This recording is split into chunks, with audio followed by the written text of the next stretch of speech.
तो गाइस मैं हूं अंकित और आप दिख रहे हैं रेसलिंग फैंस नेटवर्क। शुरू करते हैं गाइस अपनी बातों को हम लोग सबसे पहले एलेक्सा ब्लिस से। तो भाई मैंने आपको पिछली वीडियो के अंदर बताया कि आज से 1 साल पहले ब्रे वाइट इस दुनिया को छोड़ के चले गए थे एंड अनफॉर्चुनेटली आज ब्रे वाइट हमारे बीच में नहीं है। तो इसके ऊपर रिएक्ट करती हैं एलेक्सा ब्लिस एंड एक पोस्ट करती हैं ब्रे वाइट के साथ में अपनी, वही 5 लाइफ अनाउंस वाली पिक्चर है एंड यहाँ पे कैप्शन लिखती है मिस यू विंडम, यानी कि ब्रे वाइट के ओरिजिनल नेम के साथ में उनको बताती हैं कि वो मिस करती हैं उनको। अब देखो भाई मैं एक चीज़ को नोटिस करता हूँ कि हमेशा ही एलेक्सा ब्लिस ब्रे वाइट के लिए जब भी कुछ ऐसा होता है तो पोस्ट करती हैं, चाहे वो वाइट का बर्थडे हो। एलेक्सा ब्लिस से काफ़ी क्लोज थे ब्रे वाइट, वो फिर से काम करना चाहती थी वाइट के साथ में एंड काफ़ी अच्छा टाइम स्पेंड इन्होंने करा है ब्रे वाइट के साथ में, लेकिन अनफॉर्चुनेटली अब ये टाइम स्पेंड और ज़्यादा नहीं कर सकती हैं, तो इसलिए अब मिस ही करती हैं एंड मिस ही कर सकती हैं। इसके अलावा कुछ एलेक्सा कर भी नहीं सकती हैं। काफ़ी सारे लोग चाहते हैं कि एलेक्सा ब्लिस वापस आके वाइट 6 को ज्वाइन करें एंड वो भी ब्रे वाइट को ट्रिब्यूट देने में एक तरीके से हेल्प करें, लेकिन अभी मुझे नहीं लगता कि ऐसा कुछ होने वाला है, but you never know. Once again भाई कुछ भी हो सकता है, डब्ल्यूडब्ल्यूई है तो नेवर से नेवर वाला सीन है। बाकी एलेक्सा ने टीज भी करा अभी से कुछ टाइम पहले कि वो वापस आ सकती हैं। सुबह वाली वीडियो जाकर चेक करो, आपको मालूम चलेगा। इससे पहले भी उन्होंने कुछ टीज करा था,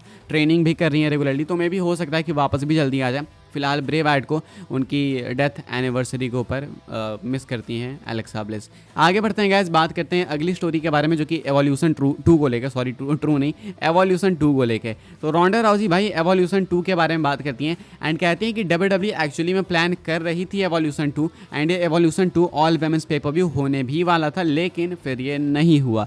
रोंडा राउजी रिंग द बेलेट्स के साथ बात करते हुए रिवील करती हैं, देख लो, Ronda Rousey reveals that WWE offered her a singles match with Becky Lynch at an Evolution 2 pay-per-view 6 weeks after WrestleMania in 2019, यानी कि WrestleMania 35, as a way to keep Rousey before she departed for a few years। रोंडा राउजी जब हारी थी Becky Lynch के बाद, उसके बाद WWE ने इनको ऑफर करा था कि आपको हम WrestleMania 35 के 6 हफ्ते बाद, यानी कि मान के चलो 1.5 महीने बाद अपॉर्चुनिटी देंगे Evolution 2 में कम्पीट करने की, जहाँ पे आप बेकी लिंच को एक सिंगल्स मैच के अंदर फेस करोगी। वो ऐसा इसलिए ऑफर कर रहे थे इनको ताकि चाहते थे कि रोंडा राउजी बनी रहे, बरकरार रहे, लेकिन उसके बाद रोंडा राउजी कुछ टाइम के लिए निकल गई। तो इन्होंने बताया कि डब्ल्यूडब्ल्यूई एवोल्यूशन 2 करने वाली थी। आज तक एवोल्यूशन 2 की डिमांड होती है, अलग अलग फीमेल टैलेंट्स डिमांड करती हैं। बेली ने भी डिमांड करी रिसेंटली कि भाई एवोल्यूशन 2 होना चाहिए ऑल वेमेंस पेपर व्यू। अभी तो आपका रोस्टर भी काफ़ी ऐसे पैक्ड है अगर वेमेंस साइड में देखोगे तो, एंड इसमें कोई डाउट भी नहीं है भाई, रोस्टर काफ़ी वास्ट हो चुका है, काफ़ी सारी फीमेल टैलेंट्स, वो भी काफ़ी अमेजिंग टैलेंट्स हैं एंड मैक्सिमम आप देखोगे तो न्यू टैलेंट्स है, चाहे आप टिफनी को देख लो, चेल्सी ग्रीन को देख लो, ब्लेयर डेवनपोर्ट को देख लो, ऐसे मल्टीपल नेम्स जो कि मैं ले सकता हूँ एंड काफ़ी सारी ओजी टैलेंट्स जो पुरानी थी भाई एकदम मतलब भयंकर वाली, वो तो अभी है भी नहीं। एलेक्सा को देख लो, कार्मिला को देख लो, बेकी बाहर हैं, शार्लेट बाहर हैं, तो ये सब आ जाएंगी तो पता नहीं क्या होगा। एवोल्यूशन 2 हो सकता है मे भी आगे जाके मे भी डब्ल्यूडब्ल्यूई करा सकती है, लेकिन उसके लिए इनको अपने टाइट शेड्यूल में से अच्छा खासा टाइम निकालना पड़ेगा, तभी ये चीज़ हो सकती है। अब क्या चाहते हो आपकी एवोल्यूशन 2 हो, कमेंट करके बताना। रोंडा राउजी रिवील करती हैं कि एवोल्यूशन 2 होने वाला था। आगे बढ़ते हैं गाइस, बात करते हैं अगली स्टोरी के बारे में जो कि वाइट 6 को लेके। तो विंस रूसो भाई कमेंट करते हैं वाइट 6 के ऊपर एंड इनके अकॉर्डिंग डब्ल्यूडब्ल्यूई ने कचरा कर दिया है वाइट 6 का एंड अब वाइट 6 फेल कर रही है, धीरे धीरे फेल हो रही है। ये कहते हैं कि पहले आप मुझे ये बताओ कि भाई कोई मूवी है उसमें 3-4 मॉन्स्टर्स है भयंकर वाले, एकदम सबको मार रहे हैं, जान ले रहे हैं, किल कर रहे हैं, उसके बाद अचानक अगले दिन आते हैं अपने मास्क को उतार के वो रेसलिंग मूव्स लगा रहे होते हैं, तो क्या ये चीज़ सेंस बनाती है? ये कहते हैं कि जो बो डैलिस वाली स्टोरी लाइन अभी चल रही है कि ठीक है, समझ आ रहा है कि बो डैलिस कुछ करना चाह रहे हैं, लेकिन इसको आगे लेके भी बढ़ो ना यार। वो क्या सेम चीज़ एक ही साइकिल में घुमाए चलो लूप में 2-3 हफ्ते से, इसको आगे लेके बढ़ो, ऐसा कहना विंस रूसो का। तो ये कहते हैं कि ये सेम फिर वही दिक्कत हो रही है ब्रे वाइट वाली, जो कि ब्रे वाइट को फेस करनी पड़ती थी विंस के एरा के अंदर, जब विंस थे कंट्रोल में,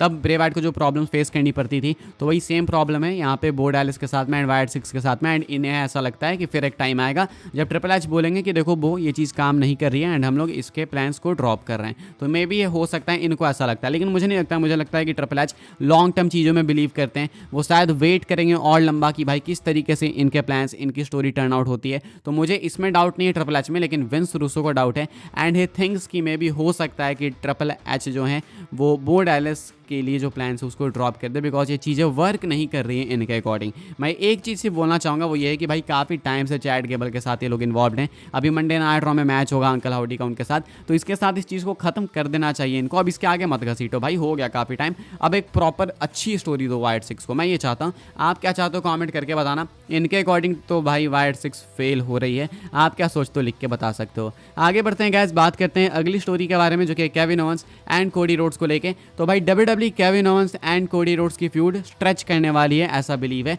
ऐसा माना जा रहा है। अभी WWE जो भी कुछ प्लान कर रही है मैक्स टू मैक्स अब रेसलमेनिया 41 के हिसाब से प्लान कर रही है एंड एक्सपेक्टेड है कि WWE केविन ओवेंस कोडी की फ्यूड को अच्छे तरीके से स्ट्रेच करेगी। आज हमने देखा कि केविन ओवेंस अटैक करने की शायद कोशिश कर रहे थे कोडी पे, लेकिन फिर रुक गए। मतलब एक ऐसा हमें हिंट मिल गया कि हाँ भाई ये चीज़ होने वाली है एंड कोडी को भी हिंट मिला है। कोडी भी जानते हैं कि भाई ये बंदा है, ये बिट्रे कर सकता है, तो मे भी हो सकता है कोडी ज़्यादा सावधान रहें। तो इनकी फ्यूड भाई मे भी इस साल के एंड तक जा सकती है, ऐसा होप रखा जा रहा है। अब ये बैश इन बर्लिन में इनका मैच होगा, देन उसके बाद बैड ब्लड में प्रोबेबली इनका मैच हो सकता है। नवंबर तक तो भाई ये ईजिली जा रहे हैं। मे भी अगर WWE थोड़ा सा स्ट्रेच करना चाहे तो शायद ये दिसंबर तक भी लेके जा सकते हैं। तो WWE आसानी से इनके फ्यूड को घसीटने वाली, खींचने वाली है। अब लोग कितना एंटरटेन होंगे कितना नहीं होंगे वो नहीं पता, तो मैं इससे एक्सपेक्ट कर सकता हूँ कि मान के चलो ये केविन ओवेंस वाली फ्यूड अगर इस साल के एंड तक चलती है, उसके बाद एक जो फ्यूड आएगी वो इकलौती फ्यूड होगी बीच में रेसलमेनिया से पहले, एंड देन रेसलमेनिया में कोडी अपनी टाइटल को डिफेंड करेंगे, यही लगता है मुझे। बिकॉज ये केविन वाली फ्यूड भाई सुनने में आ रहा है कि शायद WWE लंबी कर सकती है, स्ट्रेच कर सकती है एंड WWE इसको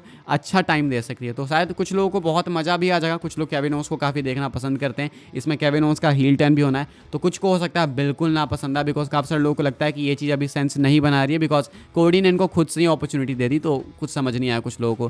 क्या सोचते हो आप कमेंट करके बताना। फिलहाल इसके ऊपर ये अपडेट थी तो मैंने आपके साथ शेयर कर दी है। आगे बढ़ते हैं गाइस, बात करते हैं हम लोग अपनी नेक्स्ट एंड फाइनल स्टोरी के बारे में। तो भाई सुबह वाली वीडियो के अंदर मैंने आपको बताया कि WRKD रेसलिंग का कहना है कि रॉक वर्सेस रोमन रेंस का मैच आपको रेसलमेनिया 41 में भी शायद देखने को नहीं मिलेगा। पॉसिबली आपको रॉक वर्सेस कोडी का मैच रेसलमेनिया 41 में देखने को मिलेगा एंड देन रेसलमेनिया 42 में रोमन वर्सेस रॉक का मैच, अगर ये रेसलमेनिया लंदन होता है तो जो भी होता है वहाँ पे हो सकता है। अब ऐसे में भाई अगर रॉक कोडी को फेस कर रहे हैं तो रोमन किसको फेस करेंगे? बिल्कुल सब कुछ ब्लैंक दिख रहा है लोगों को, बिकॉज सेथ रॉलिंस CM पंक को फेस करने वाले हैं, तो रोमन वर्सेस रॉलिंस भी नहीं हो सकता है। लोगों को लगता है कि Roman versus Solo Sikoa WrestleMania caliber का मैच नहीं है, and I agree with this, मुझे भी नहीं लगता है। रोमन वर्सेस जेका फाटू लोगों को नहीं लगता है, बिकॉज जेका फाटू शायद अभी उस लेवल पर नहीं है कि सीधा रेसलमेनिया में रोमन को फेस करें एंड वहाँ पे फिर जीतेगा कौन, ये भी डाउट है क्या जेका फाटू रेसलमेनिया में हार जाएंगे। तो ऐसे में भाई लाइकली मैच मैं आपको बताता हूँ, भले लोग रोमन वर्सेस सोलो ना देखना चाहें, लेकिन अगर रॉक वर्सेस कोडी हो रहा है रेसलमेनिया में तो यही एक लाइकली मैच है जो कि WWE रोमन के लिए कर सकती है। इसके अलावा अगर कुछ कर रहे हैं तो भाई वो साफ पता चलेगा कि अननेसेसरी मैच है। अच्छा, इसमें डाउट एक ये भी है, बताया जा रहा है कि नाइट 1 का main event Seth Rollins versus CM पंक होगा, नाइट 2 का main event Cody Rhodes versus rock होगा। तो रोमन रेंस भाई 2020 से इतनी तगड़ी रेन देने के बाद, back to back main event करने के बाद, रेसलमेनिया 41 में सीधा भाई किसी से भी रैंडमली रेसल करेंगे एंड मेन इवेंट में भी नहीं होंगे। तो ये काफ़ी सोचने वाला विषय है, लेकिन काफ़ी सारे सोर्सेस कह रहे हैं कि भाई रॉक कोडी का ही मैच होगा। मेल्टजर ने कहा, WRKD ने कहा, एंड आई बिलीव आने वाले टाइम में और भी सोर्सेस कहने वाले हैं। तो अभी लाइकली तो यही लग रहा है भाई कि रोमन रेंस सोलो सीकोवा को ही फेस करेंगे, बिकॉज इसके अलावा कोई भी चीज़ सेंस नहीं बनाती है। अगर कुछ भी रैंडमली डालना है तो देन भाई किसी को वापस लेके आ जाओ। तो मुझे लगता है रोमन वर्सेस सोलो ही होगा शायद, अगर रॉक वर्सेस कोडी रेसलमेनिया 41 में होता है। तो क्या सोचता है आप कमेंट करके बताना। काफ़ी मैसअप होने वाला मुझे लगता है रेसलमेनिया 41 भी। रेसलमेनिया 40 की बिल्ड काफ़ी मस्त थी, तो मे भी रेसलमेनिया 41 भी कुछ इस डायरेक्शन में जा सकती है। इस वीडियो के लिए गाइस बस ये कुछ अपडेट्स थी। आई होप आपको इन्फॉर्मेशन मिली हो तो वीडियो को लाइक करें, शेयर करें, सब्सक्राइब करें चैनल को, ताकि आने वाले टाइम के अंदर आपको और भी ऐसी WWE की news information time to time जानने को मिलते रहे। फॉलो कर सकते हैं आप लोग मुझे इंस्टाग्राम एंड ट्विटर पर, लिंक आपको मिल जाएगा डिस्क्रिप्शन में। ज्वाइन कर सकते हैं व्हाट्सएप चैनल को, उसके भी लिंक डिस्क्रिप्शन में। मिलते हैं अपनी नेक्स्ट ऑफर काफ़ी इंटरेस्टिंग वीडियो में।